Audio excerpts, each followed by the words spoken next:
Well, how are things in the dining room? Are they growing yet? Oh, no, far from it. Chatting away as if butter wouldn't melt in their mouths. You know, you'd never dream it of that, Mr. Cartland, unless you knew. But is that Mr. Poole's intentions honourable? That's what worries me most. I think you'll need to let Phyllis decide that for herself, you know. Oh, I know, Nanny. It's nothing to do with me. I know that. I think Jimmy Lacey was right after all. Oh, and who is Jimmy Lacey? We're a local darts champion. Works for a local solicitor's office. Just you listen to this. The decree nisi granted to the wife of the American Mr. Ernest Simpson at Ipswich recently has now been challenged. An intervention has been entered by a Mr. Stevenson, a law clerk with a firm of solicitors. Well, Jimmy reckons that the firm that this Mr. Stevenson works for sometimes acts for Mr. Baldwin himself. That's as clear as mud to me, Fred. Well, I'm trying to explain. Anybody can challenge a decree nisi, and this is Mr. Baldwin's way of stopping the king marrying Mrs. Simpson. But I don't see him wanting to marry a divorced woman. Not our king. Well, it's these days, isn't it? I mean, them in there's just the same. And here's me, having to wait on them.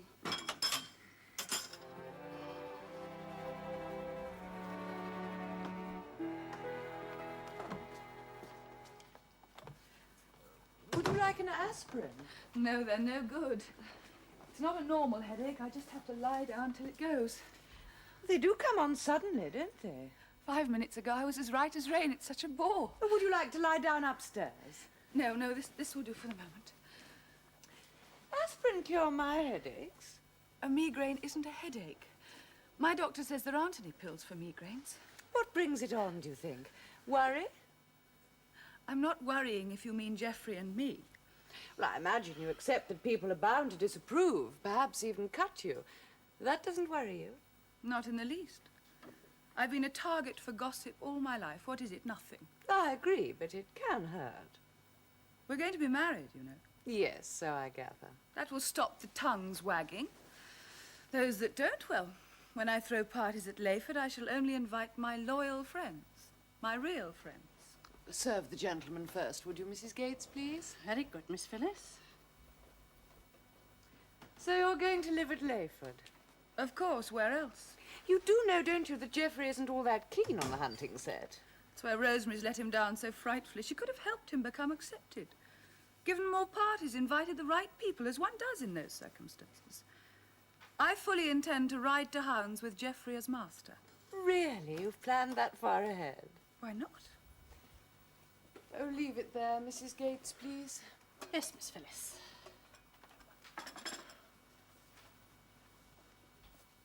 No coffee for me, thank you. I don't want to disillusion you, but I think Geoffrey has rather different ideas. I gather he intends to leave Herefordshire altogether and perhaps even live abroad. What? Oh, for God's sake, don't say I told you. I'm sure he'll tell you himself when the time's right. Live abroad? How do you know that? He told me just before dinner. He said that if it comes to a divorce, Mrs. Cartland is to have Layford. He was very clear about it. We will see. Ask him. I intend to. Later. How's it, my dear? Frightful, darling. We really must go. I simply can't stand it. That is that? Unbearable. I'm sorry. I think I better take the wood with me. Yes. Very unfortunate. Poor old thing. Rotten for her. I say, before you depart altogether, if I do hear of anyone interested in your business, I'll let you know. Could I have your card? Yes, of course. You know, one doesn't realize how costly an upheaval like this can be until you have to face it. Doing the decent thing's jolly expensive, I see that. Still, if you happen to meet anyone who wants to put a few quid into Pool Aviation Limited, let me know. All right. You know, Jack, if it wasn't for these other upsets, I'd be very interested in your new idea. I'm against flying myself. I think you're on a winner. Still, can't be I'm helped. not looking for a vast sum. A capital outlay of only, No, I'm well... sorry. I've got enough on my plate at the moment as it is. Let's get my coat. Right. With me. Tell me, is Drac trying to get Geoffrey to put money into this aeroplane thing? What makes you say that? He talked of little else. He's very keen on flying. And always brought the conversation back to it, didn't you notice? I can't say I did, no. I did.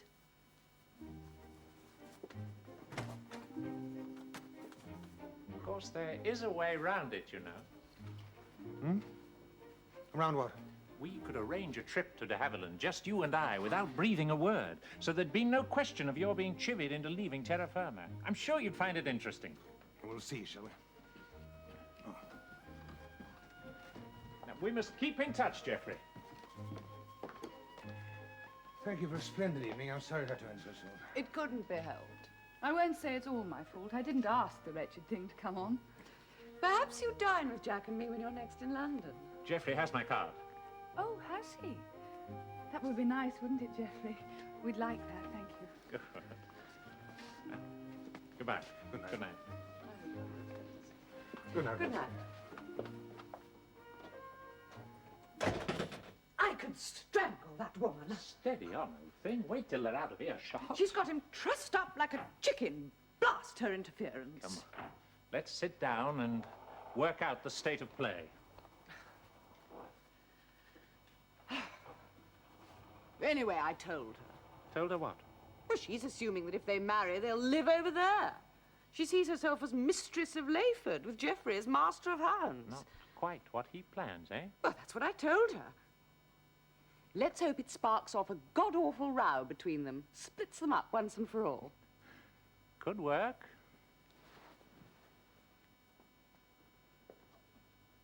Leave it with you, then. Just thought I'd mention it. Good night, then. Well, I think you should say something, Nanny. After all, it's our duty to tell her. Dear, I don't like gossip. I never did. I said, if Phyllis doesn't know, then it is my place to see she does. It's not repeating gossip, Nanny. I got it from the horse's mouth, didn't I? I mean, grooms is well known for that sort of thing. Well, they get plenty of opportunity, don't they? And I'm only telling you exactly what he told me, no more.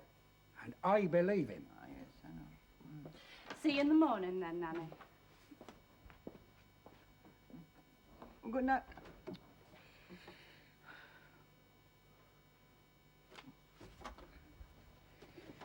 I'd do anything to stop her getting him short of murder, and I'm not sure about that. Now, you've done enough for one day. Oh, she'll get him to live over there and chuck Rosie out, you'll see. Then you'll have to do something more drastic, won't you? Such a... Excuse me, dearie, but I need to have a word with you. Yes, Nanny. In private, please. I'll go and have another glass of brandy. Now, I've no wish to tell tales, but Gates knows the groom over at Layford, and he's... Oh, dear me, this sounds awful like gossip. Well, go on, Nanny, please. Well, you've heard all about this young woman that was here tonight, I'm sure. I didn't invite her, Nanny. She was foisted Oh, on no, me. I'm not meaning that, dear. No, but Gates says that Mr. Cartland can't know the sort of woman she is. Well, all I can say is if he doesn't, he's the only person in Herefordshire. Oh, well, he may know she's got other gentlemen admirers, but... Oh, dear, I don't know how to say this. You see, Gates says that... Say it, Nanny. Come along.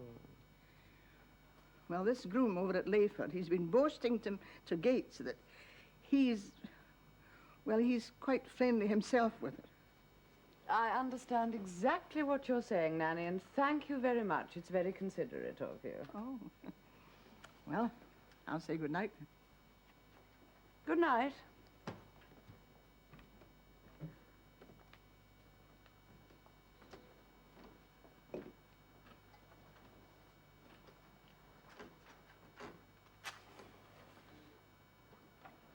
Now, that could blow the whole thing sky high if you tell him that. You were listening. I heard every word. The door wasn't quite closed. Do you think I should? Of course you should. Damn it, his own groom. Oh, Jack, I couldn't. Do you know, he as good as told me that if his finances weren't so committed to this divorce and alimony nonsense, he'd be very interested in coming in with me. He looked quite sad about it. Oh, that settles it. I've got to tell him somehow. We must kill this affair stone dead. Why try to put him off her? What? I've a much better idea. Save you the embarrassment of having to blacken her to Geoffrey. I know a much better way of seeing off that trollop on horseback. Well, how, Jack? Tell his wife. Rosie. Tell her everything you know. It's dead easy. She's in London for a week, isn't she? Mm-hmm. Right. You telephone her. You've something very important to tell her. You want her to come round to your flat soon as she can. Say tomorrow afternoon. We'll leave here first thing in the morning. Oh, for brains like yours. Is that all you find attractive about me? Stop it. Snag. I don't know her father's number. What's his name? Why, he's an admiral. Arthur served under him in Hong Kong. Burrell, Sir something. Director inquiries, please. Jack, wait. Are you sure? Admiral Sir Michael Burrell, Queensgate. Hello. Could you get me a London number, please? Admiral Sir Michael Burrell, Queensgate, but I'm afraid I've forgotten his number. We are doing the right thing. Yes, you are. Right. Thank you. Hello, could you get me a London number? Kensington 7913. Mm-hmm. She may be at the theatre or something. I'll lay you 2 to 1 on she's in. You'd bet on flies walking up a window, wouldn't you? Yes, I would if I knew the form and the state of the going. Does Mrs. Cartland happen to be in, please? Thank you. Rosie, it's Phyllis. How are you? Well, actually, I'm still at Larkfield, but I'm motoring up to London tomorrow morning with a friend of mine, Jack Poole. Yes, that's right. Could we possibly meet in London? There's something I want to tell you as soon as possible, and I can't really talk about it on the telephone. Irresistible. Would tomorrow afternoon be all right? Oh, fine. Come and have tea at my flat, say about 4. It's just off the Marylebone Road, and the address is... Oh, yes, I'll hang on. She's gone to get a pencil.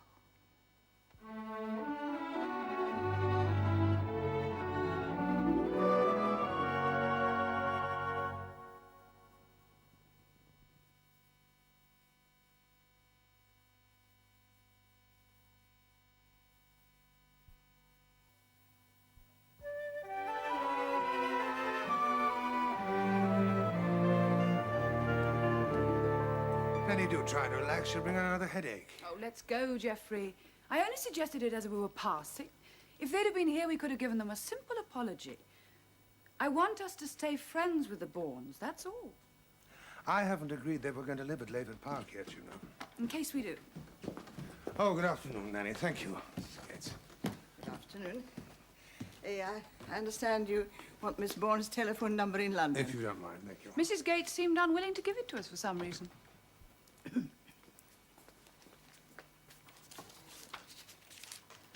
Now, the telephone number is Langham 2315. You should get her there by now. They left well before lunch. Thank you, Nanny. Is there anything the matter, Mr. Cartman? No, no. Thank you.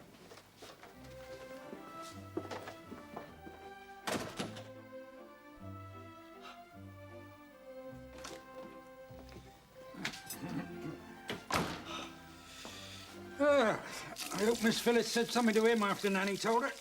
Yeah, Miss Phyllis needs a word or two in her ear about the fella she's carrying on with, too. Now, stop interfering with family. That's different. Different? Huh. But with Mr. Cartland and her, and Miss Phyllis on him... Oh, Fred, you should have seen the state he left his room in. Oh, cigarette ash all over the carpet. Nothing in its proper place. And the king risking his throne, if what you tell me's true. Well, there's only one word for it. Loose living. That's 2 words, and I don't think you should use them. Hello. Put me through to the manager, will you? My name's Poole. J.C.R. Poole. I have an account with you. Bertie? Jack. Jack Poole, how are you? Yes, I did get your letter. Then I had to nip over to the continent, and I've only just got back from a lovely weekend in the country. Yes, not even back at my own place yet. I do intend to bring it down. In fact, I'm going to wipe the damn thing out altogether. Get into the black. Yeah, I admit I have said that before, but this time I'll lay you a straight £100 that my overdraft will be non-existent in, say, 3 months. Probably less. You see, I've met Geoffrey Cartland. You know, the owner of Cartland Motors. Are you sure they're engaged speaking? I've tried several times. Are you ringing the right number? Langham 2315. Right, then we nip over on Saturday to Biarritz, see what the chemis's like. On Sunday morning, we knock a ball about Gibraltar, back in time for dinner at the Savoy Grill. Hmm? Right. Look, Bobby, you get in touch with the other chaps, will you? Yes, you give me a blow tomorrow at the club. I must rush. Bye. Who was that? Wrong number. Some idiot wanting his bookie. Sounded half-cut to me. I had to wait ages to be served. Must be nearly 4. All but.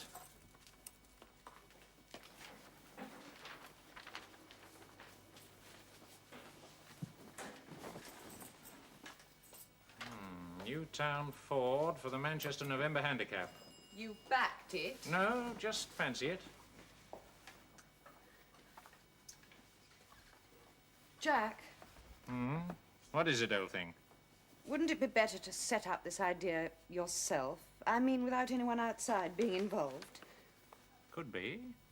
Better to bring someone else in. Share the investment, if nothing else. Why do you ask? It seems awful that so much depends on how Rosie reacts. You're just getting a touch of the cold feet, that's all. Have a snifter, old thing. You're a bit dragged down from the journey here, that's all. Oh, God, it's her.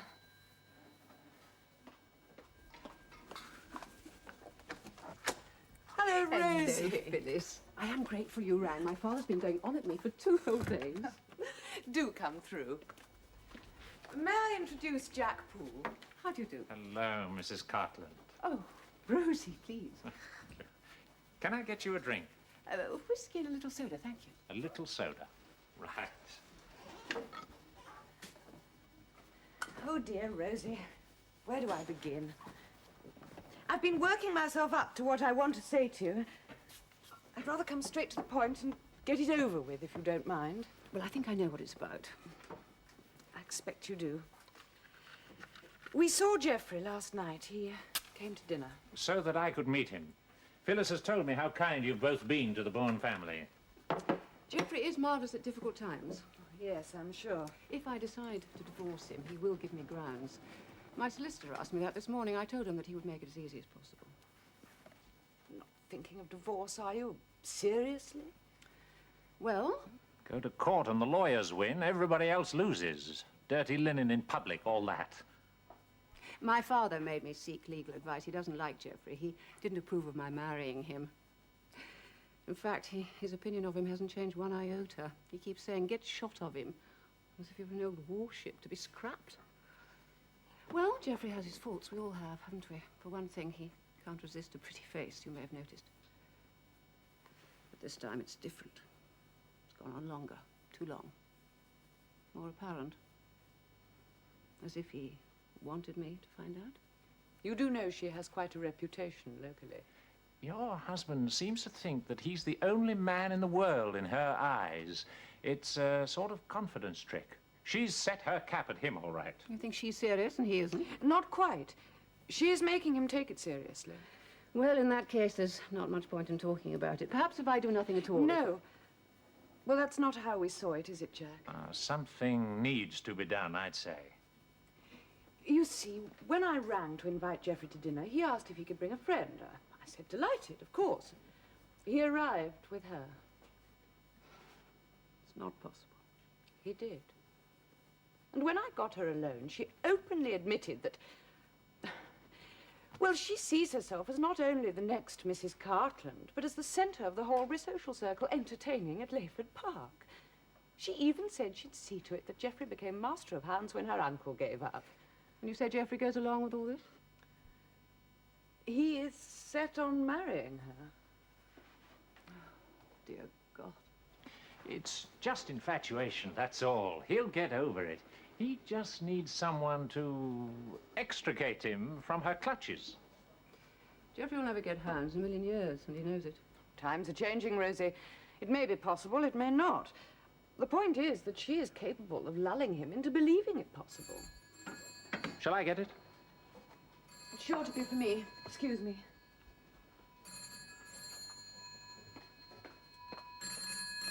Langham 2315. Is that Phyllis Bourne? Yes. At last. Penelope Finch, I've been trying to get you for ages. Your line's been engaged all the time. Oh, well, that's odd. Nobody's used the telephone while we've been here. Just a wrong number, that's all. Well, anyway, now that I've got you, I just want to say I'm sorry for the fiasco last night, that's all. Which fiasco? My migraine, of course. There wasn't any other fiasco, was there? No. It was genuine, you know. Oh, I'm sure it was. Why do you say that? I didn't want you to think it was an excuse. An excuse for what? Please don't be difficult. I'm not. I just didn't know what you were getting at. I'm not getting at anything. I'm just apologizing because I don't wish to get on the wrong side of your brother and his family. Oh, I thought you were apologizing for having a headache. Of course, there's nothing else to apologize. What are you implying? I can't talk now. I have people here. I do not need your veiled comments on anything I do. It's none of your concern. It so happens... Ugh. She hung up on me. She had the effrontery to hang up, and I rang up to apologize. How can one be friends with people like that? I was trying to show him what he was missing by being dead set against flying. Now, if you and Geoffrey were to come up for a flip sometime, when this is all straightened out, of You course. mean if? Oh, it will be. Everything you have said confirms my feelings. This time it is different. Not if you tell him exactly what she told me. Make him see what sort of a creature she is. The predatory female in action. There is something else he should know. We have first-hand information that Miss Finch has rather a penchant for grooms.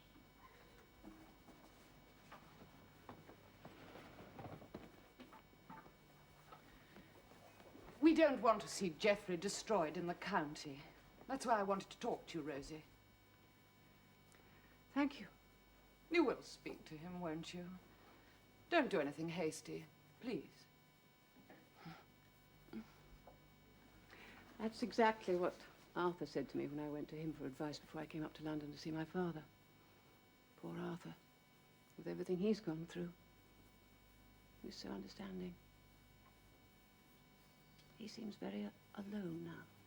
He has Liz and Vicky there. Yes, poor girls. You mustn't think about Arthur or the girls. It's very nice to have such good friends. I appreciate your concern. But my mind's in a whirl. I don't know what to do. I really don't.